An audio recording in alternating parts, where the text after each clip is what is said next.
Alrighty, welcome back to the Dog Bowl Food Truck. Where we last left off, we were just getting into Carl's house to see if maybe we could steal one of his cars and hopefully get the hell out of Dodge. I could feel TJ hesitate. I look back at him. You alright? He's staring into Carl's house, his eyes wide. Yeah, I'm good. It's probably safer inside anyway, right?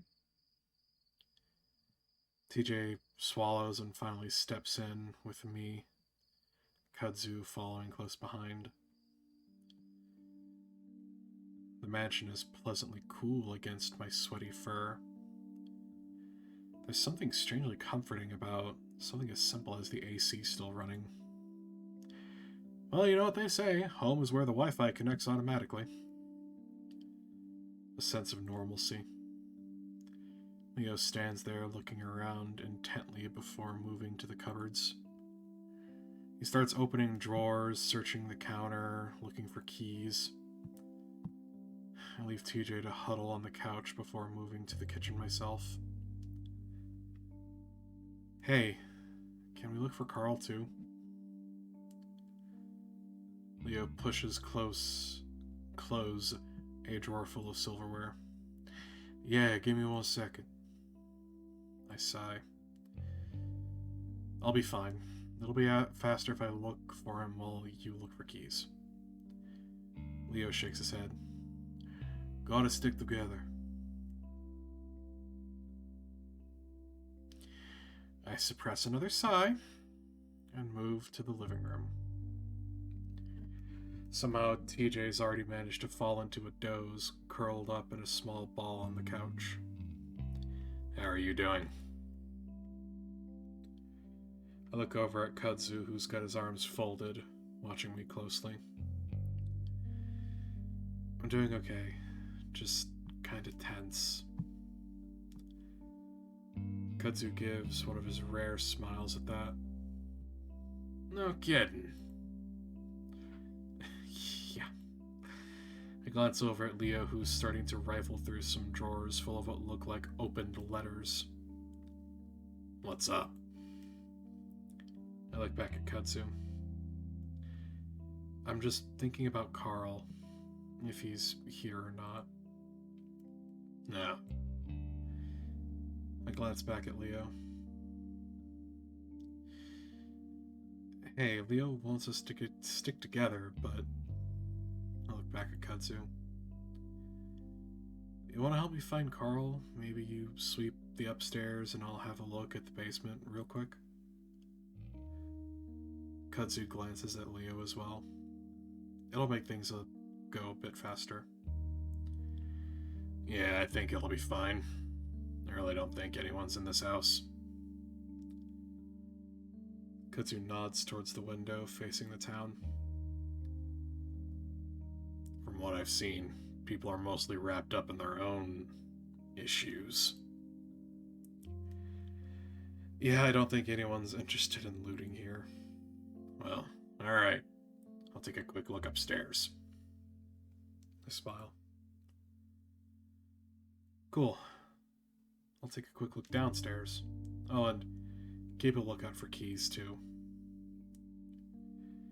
And with that, we both move to the staircase.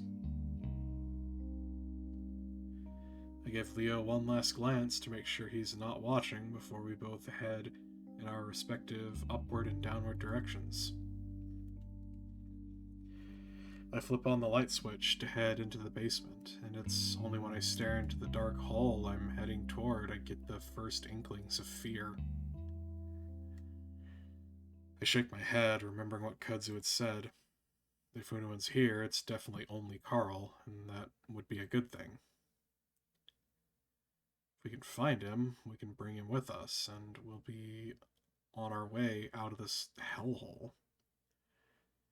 I tell myself this as I bounce quickly down the stairs, wanting to get this over with as soon as possible. Now in the basement, I glance around quickly into several doors down here.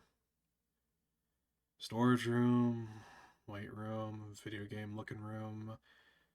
Start to realize that if Carl is here, he's most likely upstairs, and I'm really just giving the basement a cursory check. I start to rush, though, not wanting to take long in case Leo notices, if he hasn't already.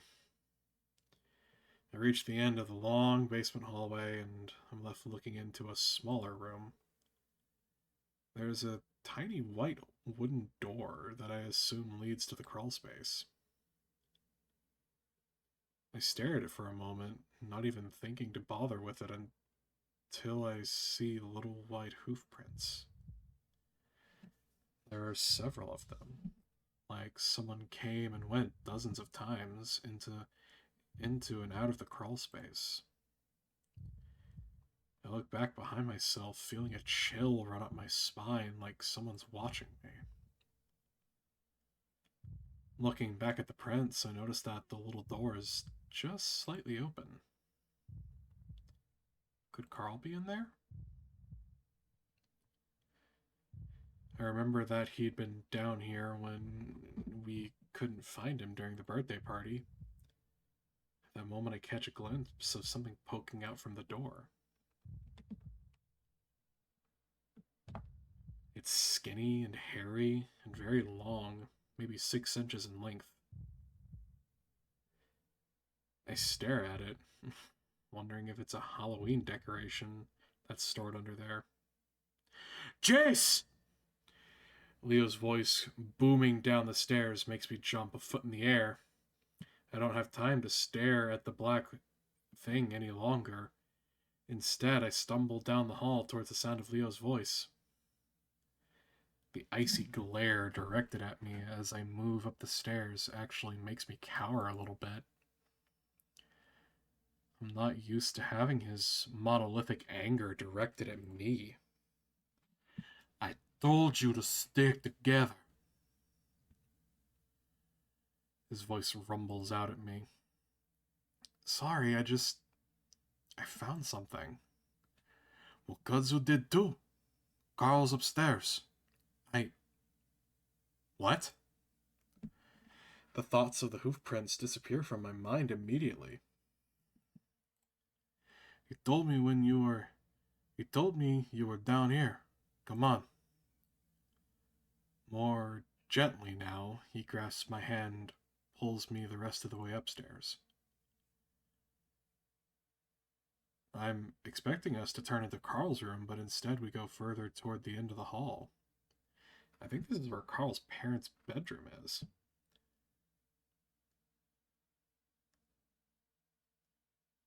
Carl's lying on the bed, looking over at TJ, who's in the middle of talking to him from the side. He glances our way when we enter the room. Oh, fuck. It has been a hot minute since I did Carl's voice. Oh, jeez. Leo? Chase? God, I forgot how cute he is with his little sad eyes. Oh my god. I just want to hug him. He squints at us like he's having trouble focusing.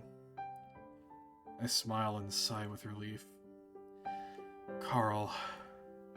I move to the side of the bed next to TJ, and that's when I see the ram is covered in a white-looking chalk substance. It reminds me of the prints downstairs. It's all over his horns, and a bit of what looks like drywall is covering the pillow around his head. What happened? Are you okay? Were you just taking a nap? Easy, Leo says to me, so I shut my mouth. TJ reaches out and grabs one of Carl's big hands. The ram just stares at the ceiling now, looking just as confused as we are. I look over at Kudzu, who's standing a little off to the side, like he did when we were trying to talk to TJ. What happened? I mumbled at the raccoon, and Kudzu moves a little closer. Yeah, I don't know. Just came in and thought he was taking a nap or something. He glanced back at Carl, watching as TJ starts to gently pet his forehead. But he wasn't? Kudzu shrugs. He was sort of. I don't know. He was sweating and mumbling. I kept calling his name, like really loudly, to the point that Leo came up. Carl starts to breathe heavily and he covers his face. I think he's crying, so I step back a bit with Kudzu, not wanting to crowd him as TJ leans over and hugs him. It wasn't until Leo touched him that he woke up. Like, really suddenly. Huh. No, I'm fine. Carl lets out a weird, shaky laugh as he sits up, wiping his eyes. I was just having a really fucked up dream. Felt like I was in it for hours, man. Carl leans back on his hands, staring at the ceiling again. I had a dream that the town went fucking insane, and then I ran back here and sort of just went downstairs, and then I was gone. Gone? Where? Carl shakes his head. I don't know. A hotel or something? A few hallways that went in circles, and I couldn't get out or wake up. Carl looks back at us. Even now, I don't know if I'm dreaming. Yeah, at least there's people around. Oh my god. Okay, so two things, and I'll be quick. But one, oh, if that ain't fucking highlighting Carl's route, being like, hey, if you didn't play Carl's route before, maybe you wanna now? Like, eh? Like, oh shit. And having gone through Carl's route first, that's a fucking understatement of that non Euclidean hellscape.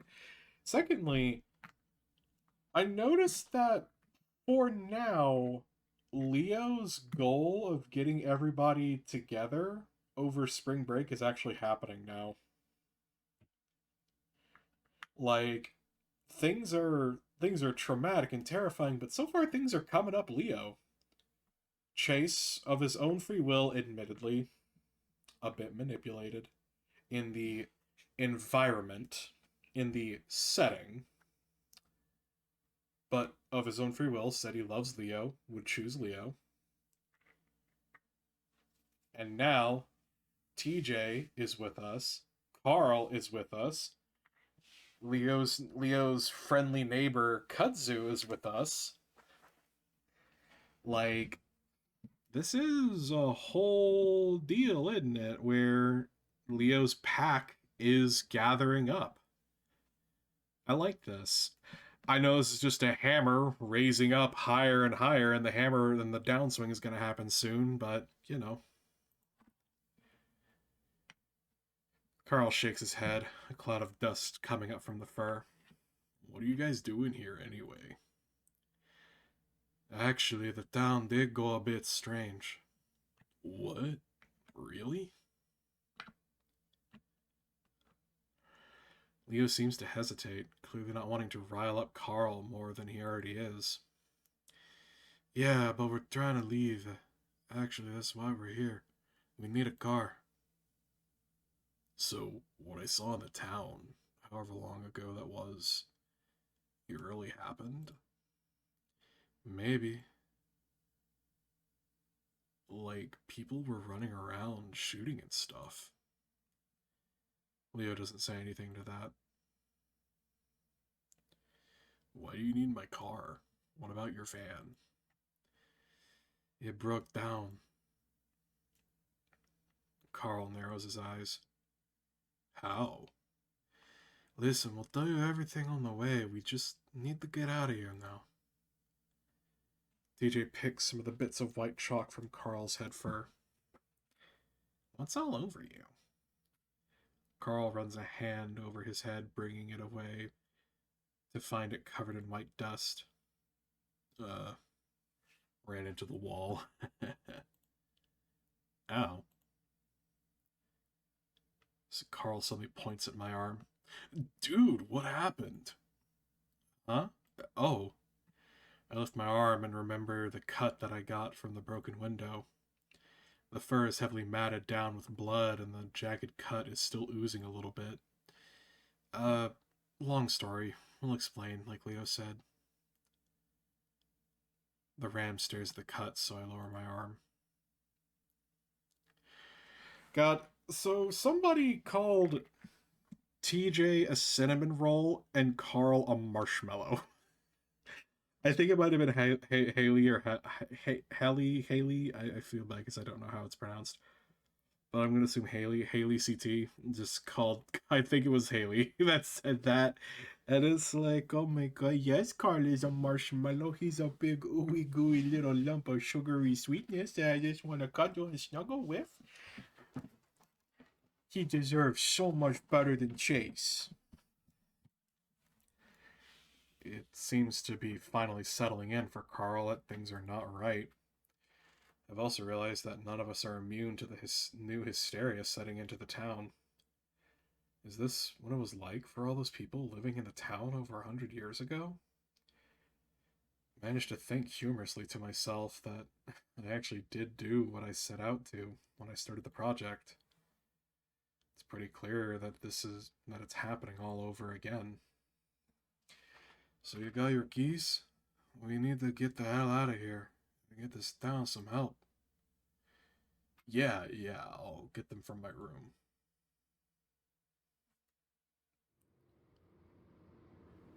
We pull quietly out of the driveway in Carl's car, which makes almost no sound since it's a hybrid. Leo's driving, of course. Carl's still woozy, and Leo actually had to help him walk around to find the keys. So, okay, so this is one of those weird continuity things between the routes, I guess, because if you'll remember, when we did Carl's route, he actually didn't have a car because he wrapped it around a stop sign. And his parents said that they would buy him a new one if he got a job.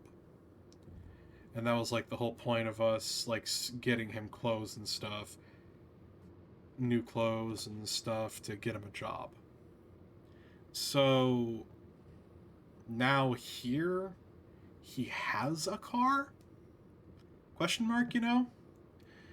So I guess there's inconsistent continuity between the routes, which further progresses another side theory I have, that Chase actually is a transcendental being from the fourth dimension, here to breed and observe suffering. As, he's a quantum creature that exists outside of time and space. That's honestly the only explanation I can offer as to why he legitimately thought an infidelity joke was funny. Or an infidelity prank was funny. Carl's still woozy, and Neo actually had to help him walk around to find the keys. They sit in the back between Carl and TJ while Kudzu sits in the passenger seat next to Leo. I'd overheard Leo mumbling to Kudzu to sit next to him while I helped Carl into the car. Something about them needing to be able to get out of the car quickly with their guns if things went down. Leo doesn't floor it like I expected him to, but we move down the bench of the mountain and through the town speedily enough. I see TJ look out his side window intently. I can only imagine it's to see if he can spot Jenna. Maybe even Flynn. Dude, I don't feel good. Carl mumbles next to me, both hands on his stomach, twisting at the fabric of his hoodie. Just puke on the floor if you have to. I don't think Leo's gonna stop. Carl leans over and puts his head between his knees, groaning. That gets TJ's attention, and he starts rubbing the ram's back slowly. Good thing it felt like there's nothing in me, so... What the hell is going on? Where's Jenna? TJ frowns. We don't know. What happened then? I take a deep breath, trying to figure out how to explain it. Well, we're not sure what's going on everywhere, but on Saturday, while I was at the diner with Leo, I go through my story as quickly as I can, explaining to Carl what's been going on. The rest of the car is quiet, so I get anxious when I get to the part about Brian and skip over it as much as I can. I only mention that he had me there for a day. By the time I finish, we're already passing the lake. Huh. So it's Sunday already? Sunday morning? Yeah, I guess so. So I was out a whole fucking day? I don't say anything in response. What happened to you, Tej? Are you okay?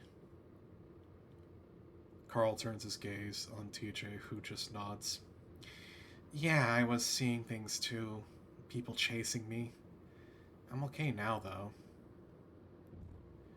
TJ does seem pretty stable now, after everything that's happened. Maybe taking care of Carl is taking his mind off whatever happened to him. Either way, he doesn't expand on what he saw. Carl shivers and puts his head back down, while TJ continues to rub his back. A few minutes of silence go by before Carl speaks up again. That kind of feels nice. Reminds me of my mom. Yeah, actually, my mom did it too. Though, I thought it might help. Hey, I love you. Just so you know, all you guys. I'm glad I'm not in that place anymore. I love you too, Carl. And everyone else. You too, Raccoon Man. Thanks. Yeah. I affirm my own love for everyone. Kudzu glances back at us before turning his attention out his window. Leo doesn't say anything, at the front, focused solely on the road ahead of him. Is this where we all comes from? I'm gonna have to poke somebody on the Echo Discord server during the editing of this video to give me the GIF, but like, there's a weird GIF of we all, and it's like Carl with Leo's face, but Chase's nose and hair, and like TJ's tail. I don't know.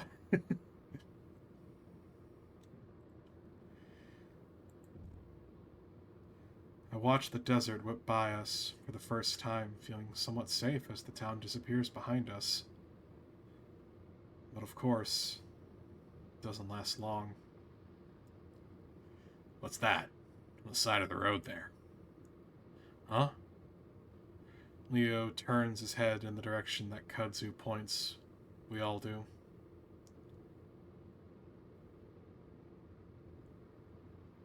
What we see changes everything for me from that point on.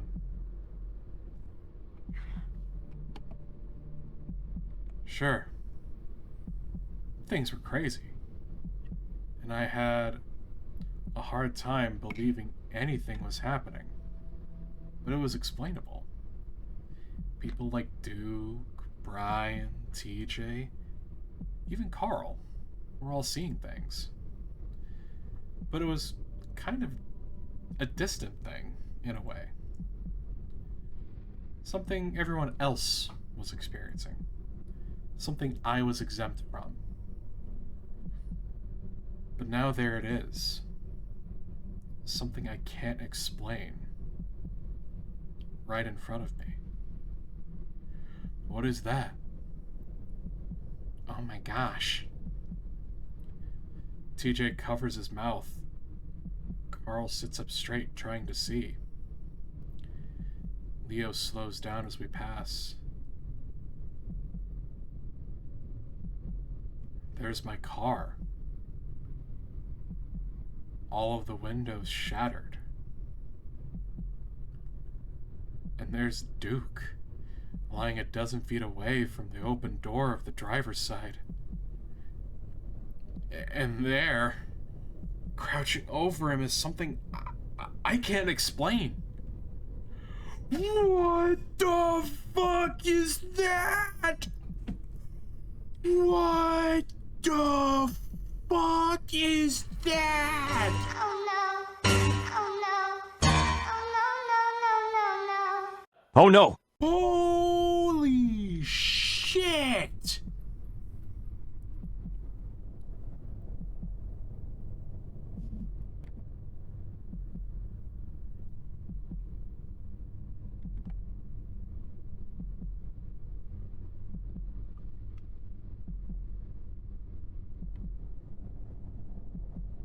Hairless body and limbs long.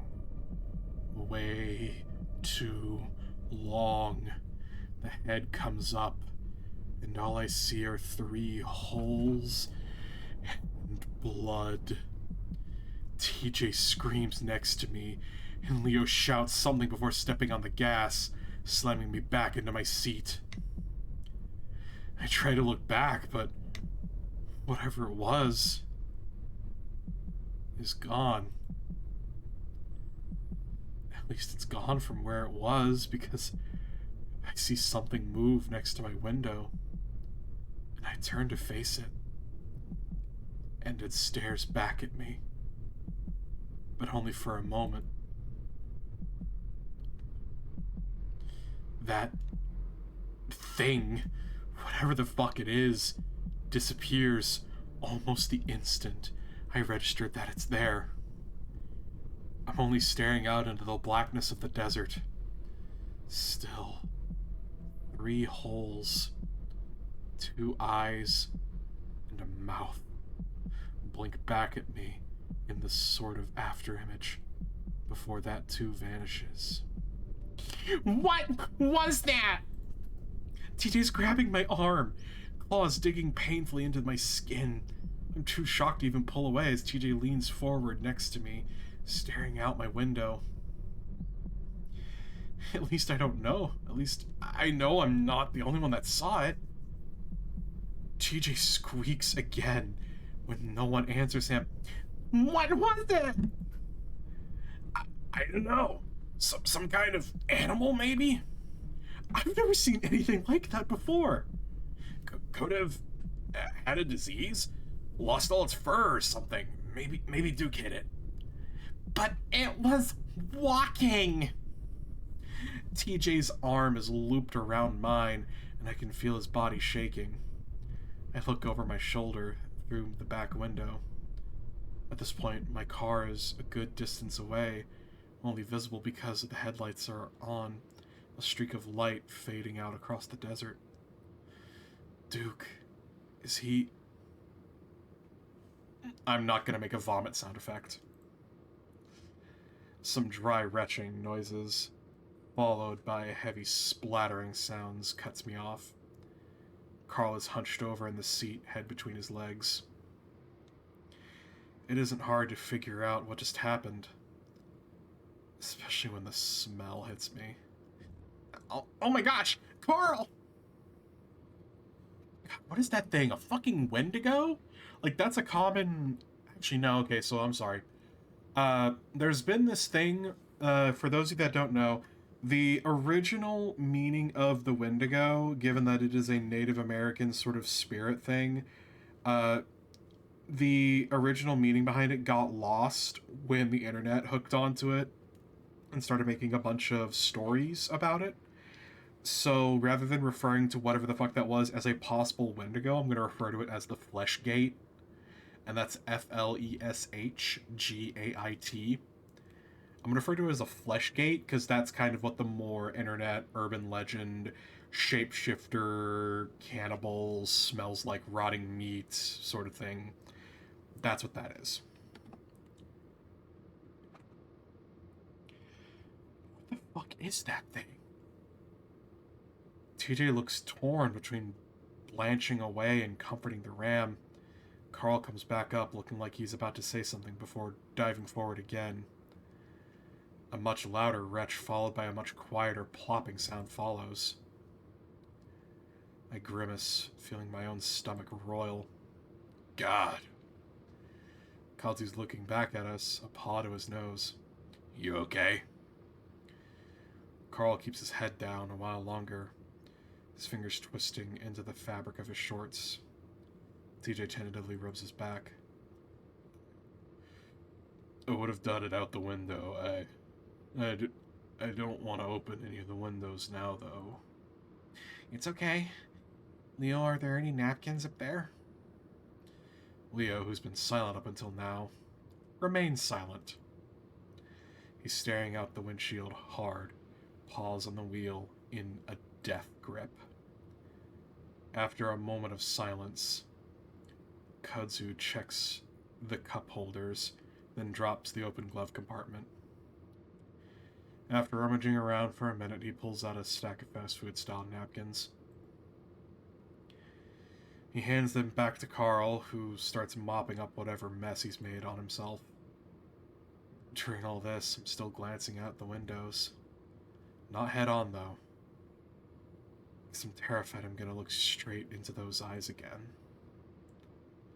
We drive in silence for the next 5 minutes with no creature in sight, thankfully. But I don't know what to think right now. There's no way I saw was some animal like Kudzu implied. The way it moved, the way it was crouched, and most of all, its face. I've never seen anything like it. At least anything that's not a Halloween costume. Maybe one of the locals dressed up in a costume or something. Then how the fuck did it keep up with the car? Were we going that fast? Leo did slow down a little. I keep these thoughts to myself. Everyone looks freaked out enough without any more speculation. So instead, I lean back in my seat, deciding to just close my eyes. We're on our way out, and soon I'll be safe at a police station, or a hospital, or something.